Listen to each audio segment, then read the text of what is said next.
The day had finally arrived. The one I had imagined for years, planning every detail with my partner, dreaming of the smiles, the laughter, the promises. Yet the moment my parents heard who I was marrying, their faces hardened, and I knew immediately what their response would be. "You're marrying a what?" my mother said, her voice dripping with disbelief. "A security guard." "Are you serious?" My father's mouth tightened into a thin line. "We won't attend," he said flatly. "Not this circus. Not with him." I felt a cold wave hit me. Years of seeking their approval, years of trying to meet their impossible standards, evaporated in that instant. All that remained was the sting of rejection. I tried to reason with them.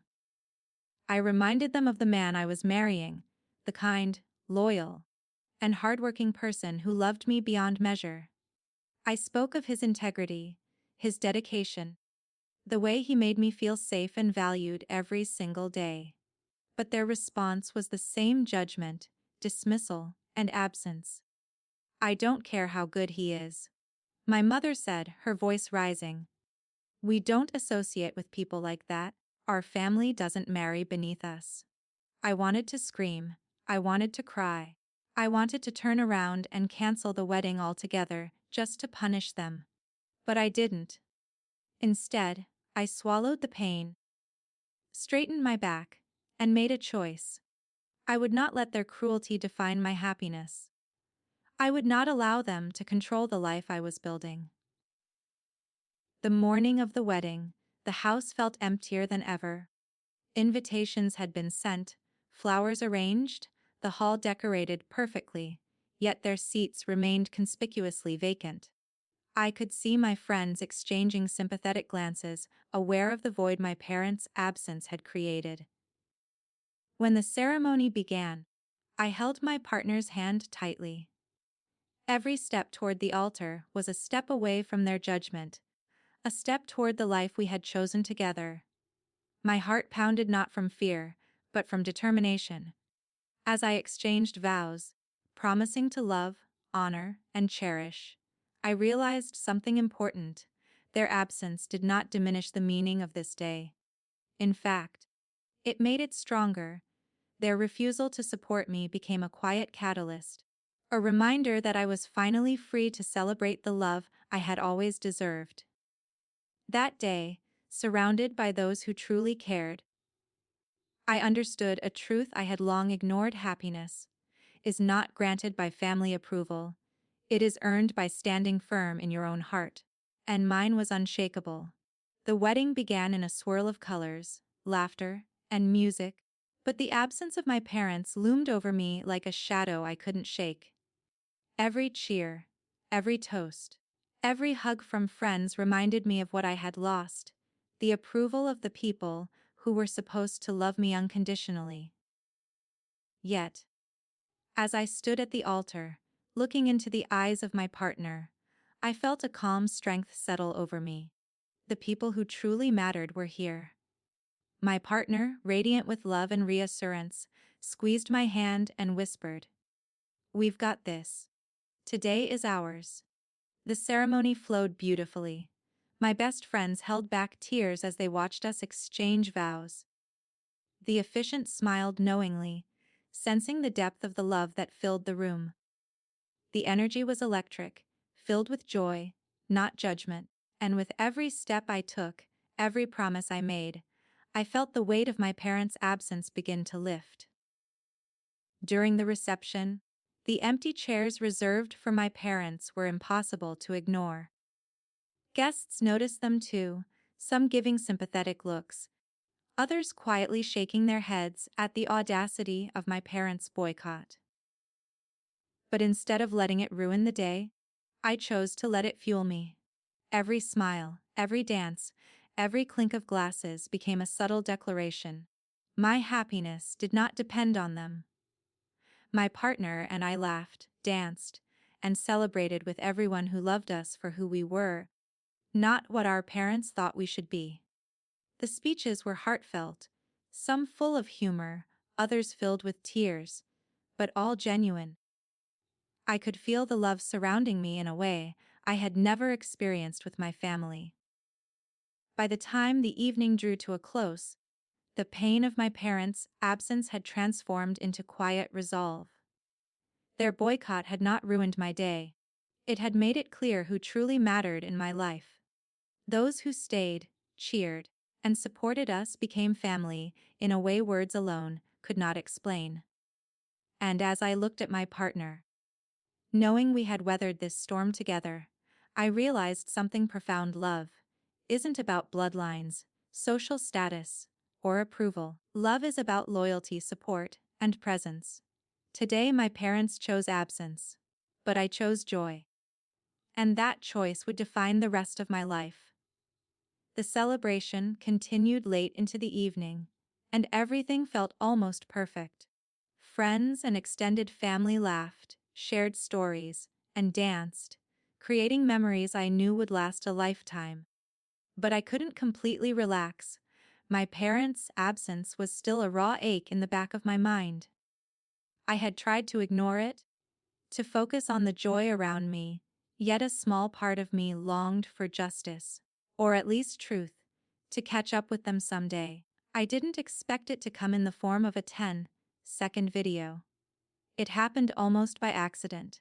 One of my cousins was recording snippets of the reception on their phone, capturing laughter, the clinking of glasses, and the joy of the first dance. And then, in one brief moment, the camera caught something incredible. My parents, in a private corner of their home, bragging to my brother about how they had boycotted my wedding because of my spouse's job, laughing at how the whole family would understand their proper place, while completely ignoring the love that filled my ceremony. It was only 10 seconds long, but it said everything. Every smirk, every condescending gesture, every word dripping with their arrogance. It was undeniable proof of their hypocrisy. The same people who claimed moral superiority and familial authority had actively chosen cruelty over support, all while celebrating my brother's superior choices. When I watched the clip later that night, my chest tightened, not out of anger, but from clarity. The world could see them now exactly as they were. Their judgment, their elitism, their cruelty, everything they had tried to hide, was exposed in a single, unforgettable moment. I realized then that I didn't need to confront them immediately. I didn't need to scream, to argue, or to demand an apology. The truth had already done the work for me. That brief clip was louder than any lecture, more powerful than any argument, and more damning than any words I could have spoken. The next day, I shared it selectively.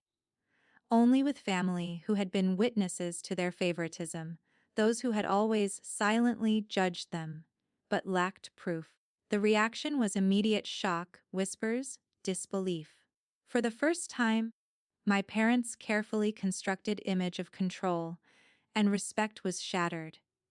And I realized something profound. Sometimes the smallest moments carry the greatest power. 10 seconds had rewritten the story, exposing their hypocrisy, while leaving me standing tall, dignified, and victorious. The wedding may have been theirs to snub, but truth, unseen and unignored, was mine to wield. The next family gathering was tense before it even began. My parents arrived with forced smiles, unaware that a quiet storm was waiting to confront them. They thought they could maintain their image, gloss over their absence at my wedding, and pretend nothing had happened. But this time, the world had evidence. I arrived with the clip on my phone, playing on a small screen so anyone could see. I didn't raise my voice. I didn't need to. 10 seconds of truth spoke louder than any argument. The moment it played, the room froze. My parents' faces shifted from polite smiles to shock, then to panic. The laughter and condescension they had shown at my wedding, laughing at the idea that my spouse was beneath us, was undeniable. Every smirk, every whisper, every self satisfied glance toward my brother flashed across the screen for everyone to witness. For once, they had no words. My father opened his mouth, then closed it. My mother's hand trembled as she tried to hide her face. My brother shifted awkwardly. Realizing that what had been private was now public, I watched their reactions calmly, heart steady. This wasn't about revenge. This was about exposing the truth. About showing the people around them, the family, the friends, the witnesses, exactly who they were when they thought no one was watching. This, I said, my voice soft but firm, is who you were at my wedding. You refused to come. You judged my spouse. You laughed at our love. And yet you celebrated my brother's house like it was more important than my happiness. Silence fell over the room. Not a single person disputed the clip. Not one. I let the moment settle, letting everyone witness the hypocrisy, the arrogance, and the cruelty my parents had cloaked in polite words for years. Finally, I looked at my spouse, whose hand I held tightly.